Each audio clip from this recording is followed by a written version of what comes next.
Hello बच्चों, आइए इस प्रश्न को पढ़ते हैं।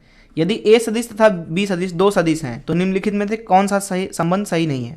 पहला ऑप्शन है ए सदिश धन बी सदिश बराबर बी सदिश धन ए सदिश। दूसरा ऑप्शन है ए सदिश ऋण बी सदिश बराबर ऋण बी सदिश ऋण ए सदिश। तीसरा ऑप्शन है ए सदिश क्रॉस बी सदिश बराबर बी सदिश क्रॉस ए सदिश। चौथा ऑप्शन है ए सदिश डॉट बी सदिश बराबर बी सदिश डॉट ए सदिश। आइए इस प्रश्न की मुख्य अवधारणा की चर्चा करें। मुख्य अवधारणा, चलिए मान लीजिए कि हमारे पास में एक तल है कुछ इस तरीके से। यह एक सतह भी मान लीजिए सतह है। मान लीजिए इधर की दिशा में एक सदिश है ए सदिश और इधर की दिशा में एक और सदिश है बी सदिश। इन दोनों के बीच में कोण कुछ ले लीजिए थीटा। तो यहाँ पे ए सदिश डॉट बी सदिश लिखा जाएगा। ए सदिश का संख्यात्मक मान, मान लीजिए ए सदिश का संख्यात्मक मान ए है और बी सदिश का संख्यात्मक मान बी है। तो ए डॉट बी लिखा जाएगा यहाँ पे ए गुड़े बी गुड़े कॉस थीटा के बराबर। इसी तरीके से अगर आप बी डॉट ए लिखेंगे तो ये बराबर होगा बी गुड़े कॉस थीटा। अर्थात यहाँ पे हम देख सकते हैं कि ए डॉट बी जो है वो बराबर होता है बी डॉट ए के। तो ये पहली चीज़ है।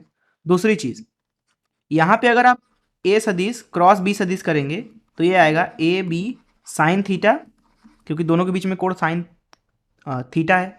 और यहाँ लिखेंगे एन कैप। एन कैप है यहाँ पे ऊपर की तरफ यहाँ कुछ इस तरीके का एक सदिश जो कि एक इकाई सदिश है, जो कि ए सदिश और बी सदिश दोनों के अभिलंबवत है। वहीं अगर आप यहाँ पे बी सदिश क्रॉस ए सदिश करेंगे तो ये आएगा ए बी साइन थीटा और इधर नीचे की तरफ एक इकाई सदिश, यहाँ पे लिख सकते हो आप ऋण एन कैप।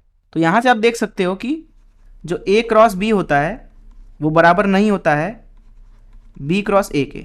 तो ये दूसरी चीज़ है, क्योंकि यहाँ पे आप देखो तो ए क्रॉस बी जो होगा वो ऊपर की तरफ है पृष्ठ के, वहीं जब आप बी क्रॉस ए करोगे तो वो नीचे की तरफ होगा पृष्ठ के, अर्थात ऋण एन कैप। तो दोनों आपस में बराबर तो हो ही नहीं सकते।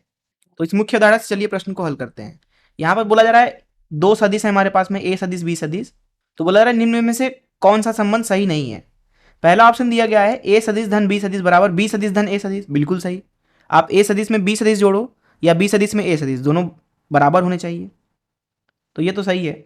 दूसरा ऑप्शन देखते हैं, ए सदिश ऋण बी सदिश बराबर है ऋण बी सदिश ऋण ए सदिश। अर्थात यहाँ पे बोला जा रहा है कि ए सदिश ऋण बी सदिश बराबर होना चाहिए किसके, बी सदिश ऋण ए सदिश के।